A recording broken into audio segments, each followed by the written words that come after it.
Think you know what U.S. birthright citizenship is? Think again. It's not as simple as being born in the land of the free, bald eagles, and apple pie. It's a whole lot messier. For more than 150 years, it's shaped who counts as American, who doesn't, and what it really means to belong. On today's episode of The Infographic Show, we're explaining what birthright citizenship means in the U.S. In the November 2024 U.S. election, 63% of right-leaning voters considered immigration an extremely important issue. 23% of left-leaning voters agreed. On January 20, 2025, President Trump issued an executive order aimed at birthright citizenship. It sought to end automatic citizenship for children of undocumented immigrants and to those born to individuals with lawful or temporary status in the U.S. It would effectively place children of undocumented immigrants, even those born in the U.S., as not subject to U.S. jurisdiction, in the same way children of diplomats are regarded. Requiring parental U.S. citizenship means the U.S. would move toward a jus sanguinis method of giving out citizenship rather than jus soli. Supporters of birthright citizenship argue that the current immigration system is a fundamental basis of American culture. After all, the country was founded on immigrants, documented and undocumented alike. For something that seems straightforward, it's been a political minefield for over a century. If you were born on U.S. soil, you're American, no matter where your parents came from. You get a social security number, a passport, and all the rights that come with them. But is that how it works everywhere? Well, in some countries, yes. In others, no. It's the difference between systems based on jus soli and jus sanguinis. The first means that if you're born on a country's soil, you get citizenship. The second means it's passed down through blood. If your parents, or sometimes even grandparents, are citizens, you can be too. For everyone else, the process gets a lot more complicated. The US, Canada, and most of South America follow jus soli, the fancy Latin name for birthright citizenship. So why did the US adopt that system? It all started with the 14th Amendment. After the Civil War, America faced a new problem. Millions of freed people were still denied citizenship as southern states moved quickly to block their legal status. Before that, the 1857 Supreme Court case Dred Scott v. Sandford had made things worse. It declared that enslaved people weren't citizens and Congress couldn't ban slavery in the U.S. territories. Dred Scott himself had sued for freedom in 1846 after living in Wisconsin, a free territory. His argument was simple: if you live where slavery is illegal, you should be free. Courts had ruled that way before, but this case hit during the country's most volatile moment over slavery. Scott lost in Missouri state courts and appealed to the Supreme Court. On March 6, 1857, Chief Justice Roger Taney delivered the decision: no black person, free or enslaved, could be a U.S. citizen. The government had no obligation to protect them. The ruling pushed the nation ever closer to war. While the Union's victory ended slavery, it didn't yet make freed people Americans on paper. To stop millions from living in legal limbo, Congress passed the 14th Amendment. Passed by Congress on June 13, 1866, and ratified on July 9, 1868, the amendment reads as follows: all persons born or naturalized in the United States and subject to the jurisdiction thereof are citizens of the United States and of the state wherein they reside. No state shall make or enforce any law which shall abridge the privileges or immunities of citizens of the United States. Along with the 13th Amendment, which prohibited slavery except as a punishment for a crime, it was a direct repudiation of the Dred Scott v. Sandford Supreme Court case. The decision was clear: the U.S. had implemented birthright citizenship. This made sure that formerly enslaved people and their children would never again be denied citizenship. However, the amendment isn't as straightforward as it seems. There are some exceptions. For example, children born to foreign diplomats in the U.S. don't qualify because they don't count as subject to the jurisdiction of the United States. Technically, they are still under the jurisdiction of their home countries. Similarly, children born to soldiers of an invading force are not granted citizenship. But the U.S. hasn't really had to deal with that for a while, hoping to keep that record going. The concept of birthright citizenship was further solidified by the 1898 Supreme Court case, United States via Wong Kim Ark. He was born to Chinese citizens in San Francisco, then proceeded to live in the United States his whole life. In 1895, at 21 years old, he visited China. When he returned, border agents denied him entry, claiming that he was not a U.S. citizen. The Supreme Court strongly disagreed, ruling 6-2 in favor of Wong Kim Ark. While the amendment and subsequent court cases are clear, the issue of immigration at large has been thrust into the political spotlight again. The Pew Research Center and the Department of Homeland Security both estimate that there are 11 million undocumented immigrants in the U.S. as of 2022. That's around 3.3% of the total U.S. population.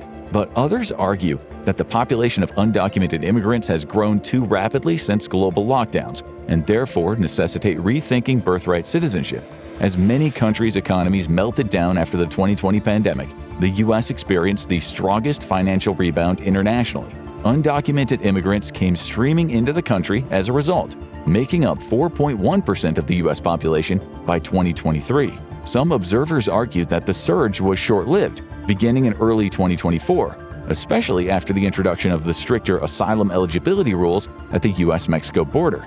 Unauthorized migrant encounters began to fall sharply. By the second half of the year, crossings were at their lowest levels in years.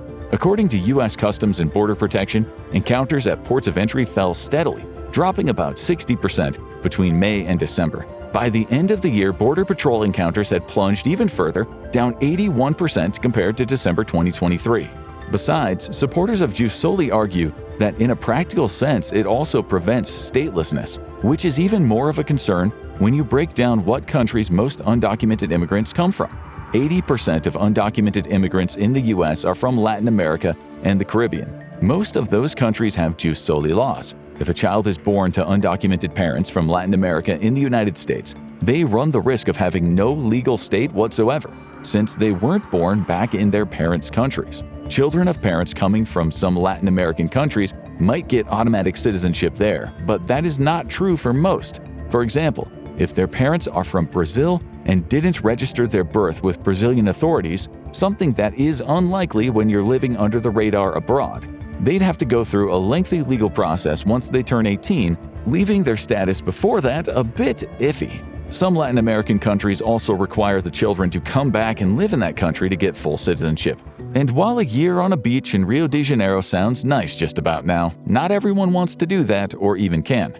This is another argument for supporters of Jus Soli, namely it's unfair to make children pay for their parents' choices. All 50 U.S. states have some version of parental responsibility laws, holding parents responsible in extreme cases for their underage children's crimes.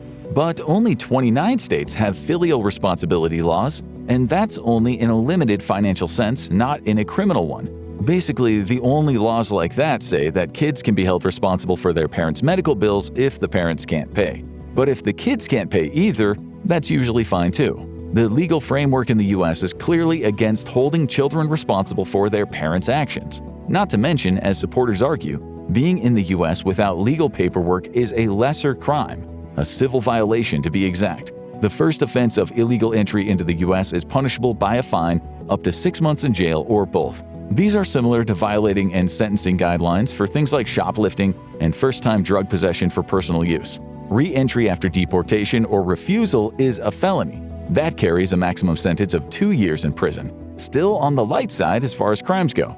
But reversing birthright citizenship would lead to a boom in children being deported for their parents' violations, essentially being punished for their parents' crimes. With 2025 removals up, cases like this have already surfaced. PBS journalist Laura Barron Lopez reported that 2 U.S. citizen siblings, a 4-year-old and a 7-year-old, were deported alongside their undocumented mother. Their mother actually came over as an unaccompanied minor herself. She attended regular interviews to maintain her U.S. residency, but didn't know there was a removal order issued after she missed a court hearing soon after first arriving in the country. The 4-year-old child has late-stage cancer. He had no medication on him when he was taken. Supporters of birthright citizenship point to removals like that, arguing that many more of these will happen if the 14th Amendment were to be reversed or reinterpreted. Regardless, some politicians and citizens disagree that U.S. citizenship should be given at birth to kids whose parents broke the law to enter the country.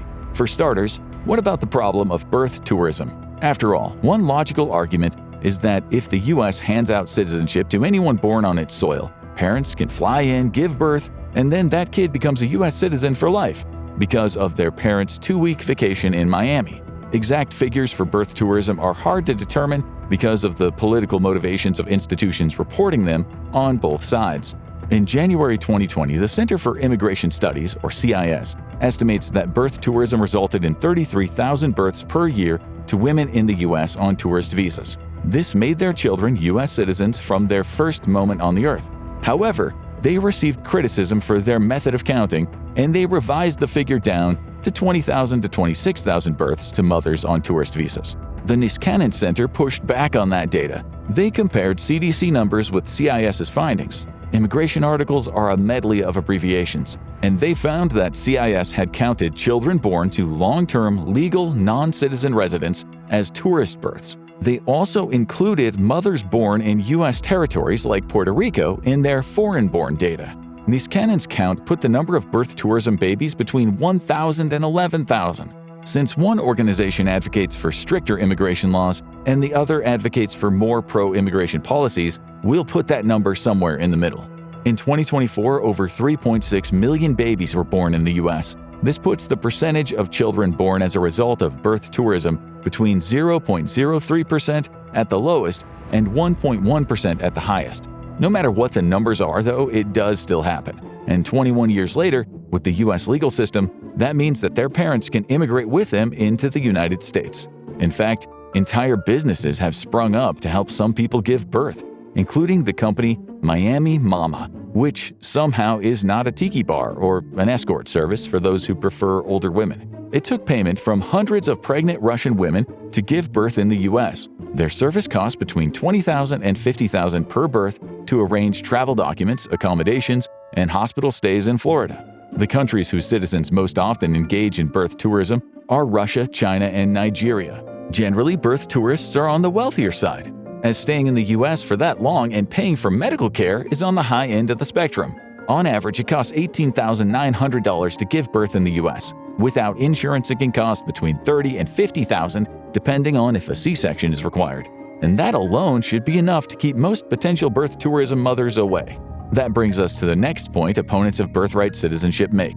It's hard for hospitals to track down payment from parents who then leave the country. Depending on the number of birth tourists, this leaves the U.S. hospitals in debt between approximately $40 million at the lowest and $1.32 billion at the highest end.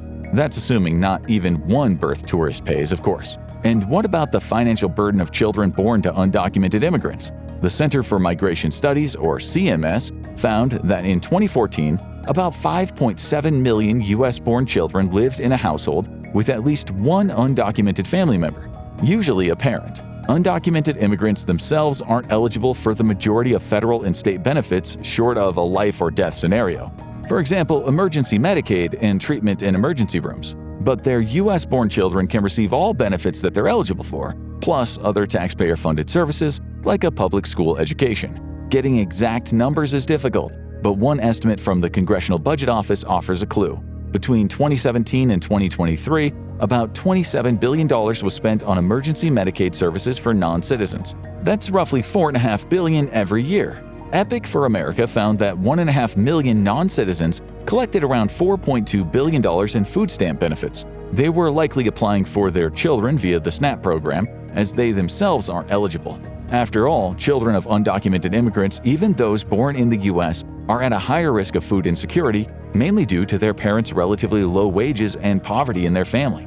But others point to the fact that even U.S. citizen children of undocumented immigrants are actually eligible for fewer SNAP benefits than others, and less likely to get them in the first place. The government adjusts SNAP benefits to match the number of people in a household that are eligible for them, meaning an only child born in the U.S. to undocumented parents would only receive SNAP benefits for one eligible household member, whereas an only child born to citizen parents would receive SNAP benefits for 3 eligible household members. In addition, undocumented immigrants have to apply for benefits on behalf of their underage children, and there's a lot of anxiety around applying for government benefits when they're afraid that any interaction with official bureaucracy could get them deported.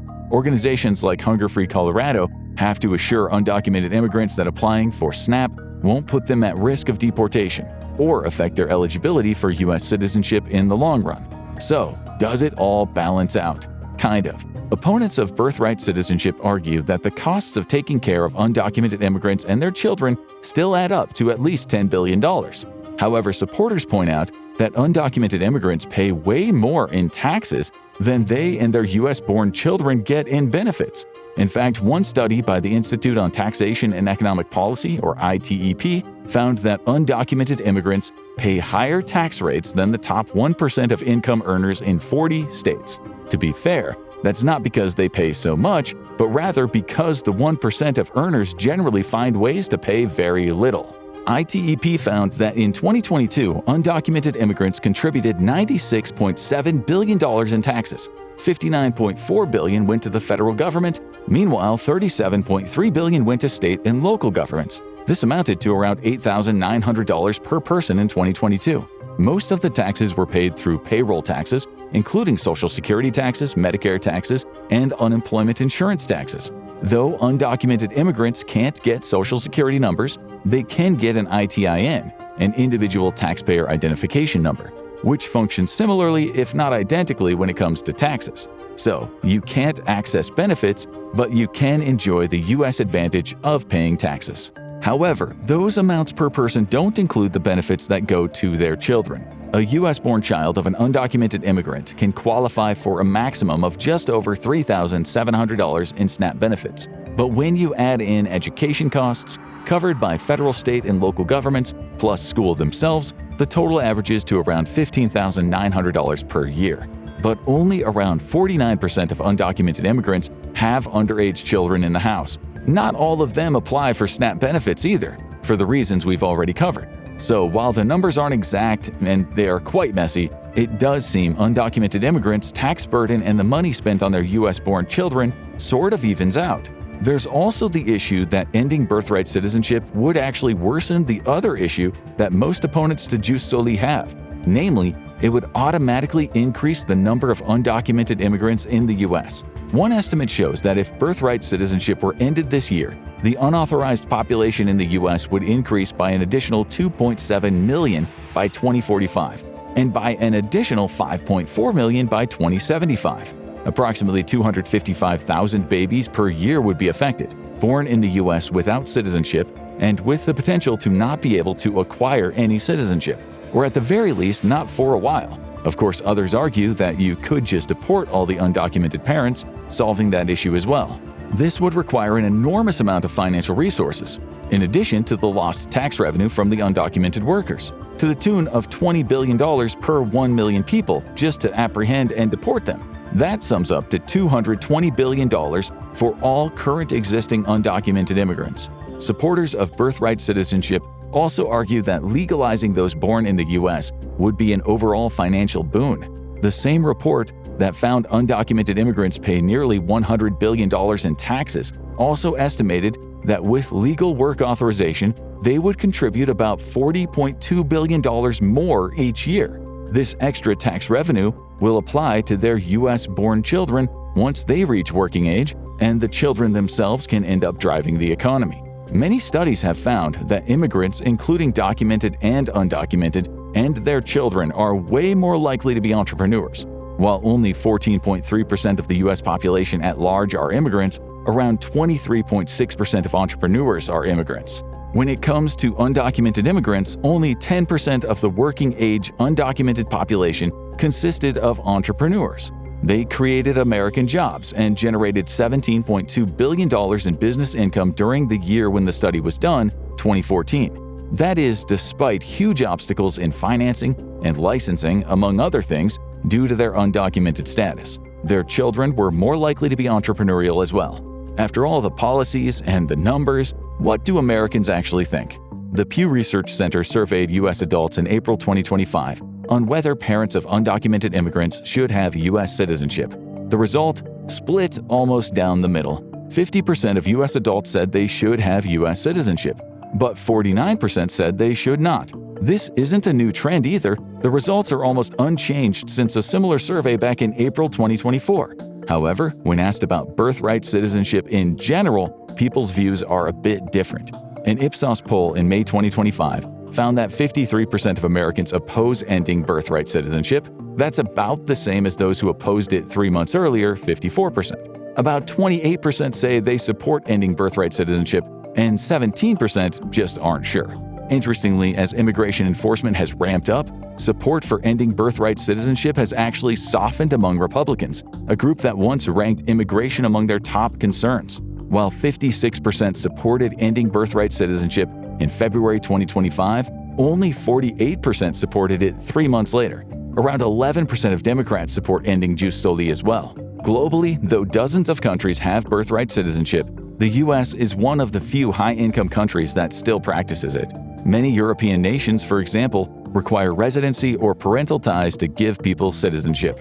So could the US change? Some say only a constitutional amendment could override the 14th Amendment. Others argue it's up to how the courts choose to interpret that amendment and what counts as under the jurisdiction of the US. Either way, the future of birthright citizenship sits at a crossroads of law, politics, and identity, raising the question, should being born in America always mean you're an American?